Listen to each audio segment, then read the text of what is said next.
So I haven't made a video in forever because, as previously stated, I am not a vlogger.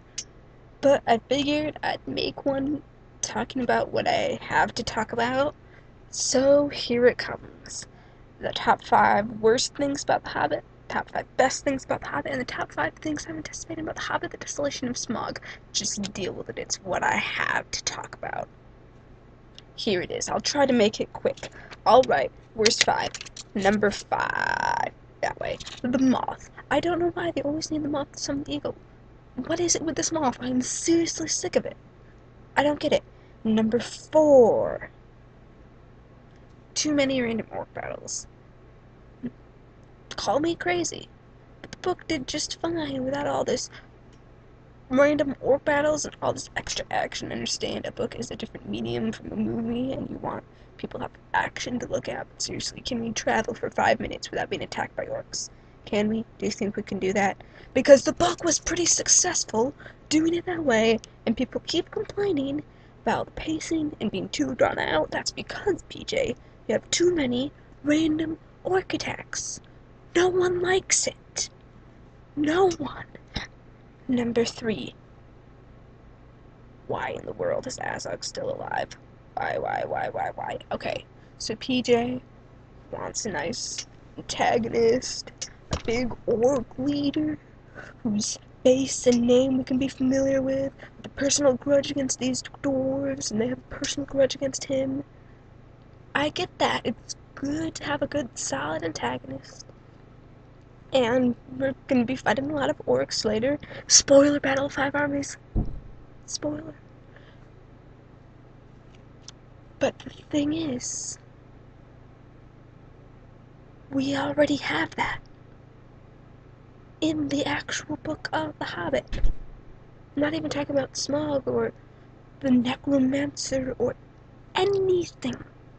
I'm talking about an actual orc whose name we remember, not base because we don't see it because it's book, and who has a personal grudge against these dwarves, and who fights them and leads an army against them.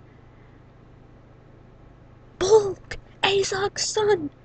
The dwarves killed Azog, the leader of the orcs, when they were fighting them at Moria. Azog had killed Durin's, Thorin's ancestors, and they all hate him, so then Durin killed him, and now Bolg hates them because they killed his father.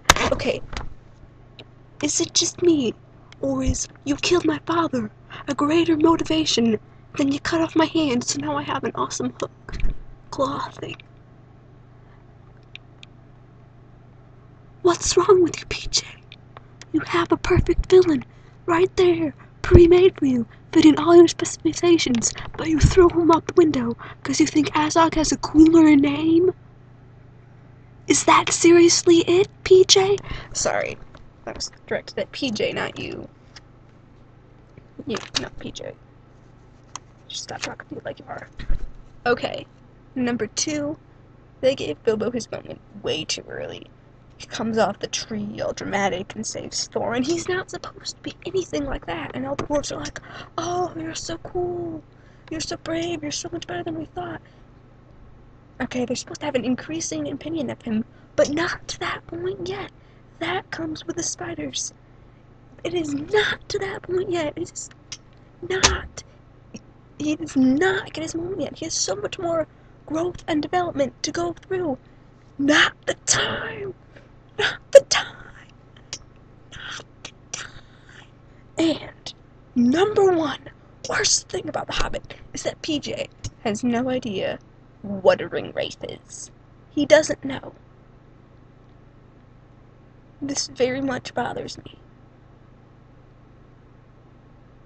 He talks about it being defeated, which never happened until Aemon did in The Return of the King, which we covered there. And then buried. Do you realize, PJ, that ring wraiths are wraiths? They don't have bodies. They can't be buried. And the reason they're wraiths is not because they were killed and buried and then brought back by the necromancer, but because of the ring. Hence, ring wraiths. pretty self-explanatory, PJ. Also, shocker, the Witch King is the ringwraith. Okay, this is getting too long already, so I'm going to make 3 different videos of all these different things to make up for my long silence. If you don't want to watch them all, too much Hobbit, it'll make me feel better by actually putting something up. So, this ends the worst 5 things about the Hobbit.